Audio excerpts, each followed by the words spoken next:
안녕하십니까, 김지영입니다.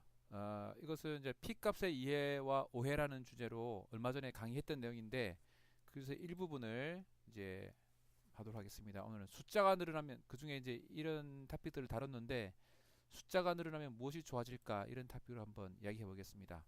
숫자가 늘어나면 무엇이 좋아질까요? 숫자가 쿵쭉 늘어가면 빅데이터 같은 그런 건데, 자, A 수술법, B 수술법이 성공률이 각각 10%, 20%라고 합시다. 20%, 10%.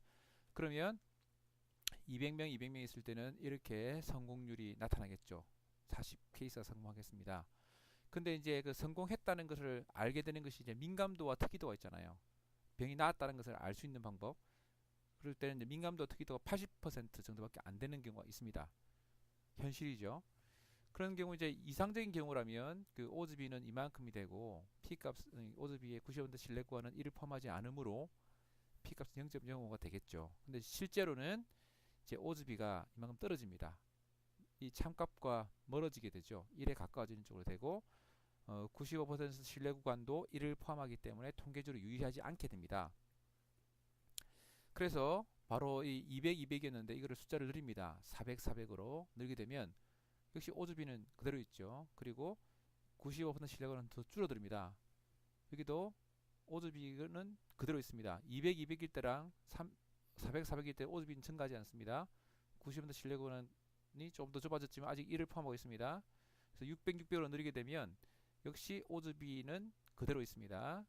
그대로 있고 600으로 늘게 되면 드디어 오즈비가 점점 90% 신뢰구간이 점점 줄어들면서 1을 벗어나게 되면서 P값은 0.05보다 작아지게 되고 통계적으로 유의하다는 결론을 가질 수 있게 됩니다.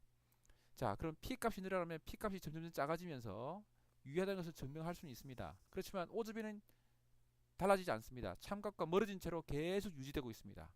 그 오즈비라는 것이 오즈비를 통해 오즈비나 뭐그 RR이나 마찬가지로 얼마나 효과적인가를 나타주는 이펙트 사이즈잖아요.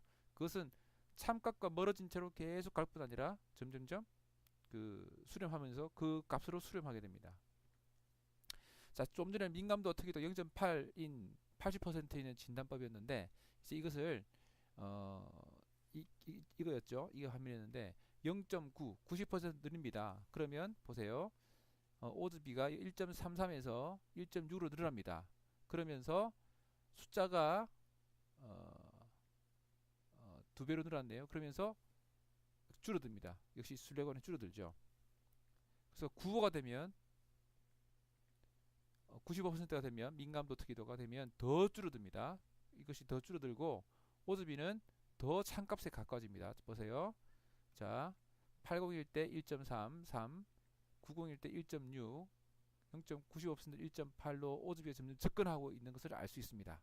물론 당연히 신뢰가온도 더 줄어들고 줄어드는 건 아니죠. 이렇게 참값에 가까워지니까 이를 벗어날 가능성이 많고 P값은 유한 쪽으로 작용하죠.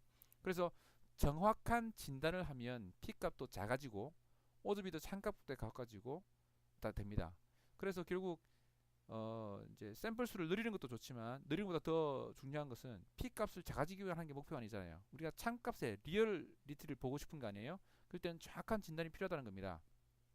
그래서 이제 뭐 검사하는 사람이 이제 바쁜 레지던트를 모아가지고 막 대충 알아서 검사해라 막 윽박지르고 이렇게 하면 이 이제 해서 샘플 수를 늘리면 P 값은 이제 작아질 수 있지만 그게 참값에 가까워지지 않아요. 그래서 훈련되고 준비된 그런 검사자가 미리 계획하고 연습된 그런 검사를 시행함으로써 적은 숫자로 효과적으로 유효한 것도 알게내고 이펙터 사이즈도 정확히 알 수 있는 그런 장점이 있습니다.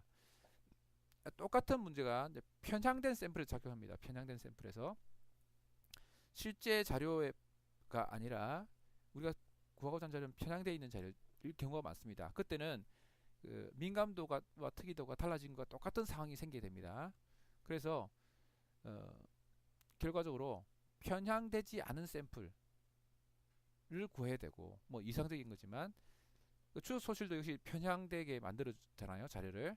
그다음에 정확한 검사를 하는 것이 참값을 알게 되는 거죠. 근데 빅데이터라고 할 때는 이 편향된 샘플은 많습니다. 빅데이터라는 게 보통은. 그리고 뭐 추적 소실된 건 다 빠지죠.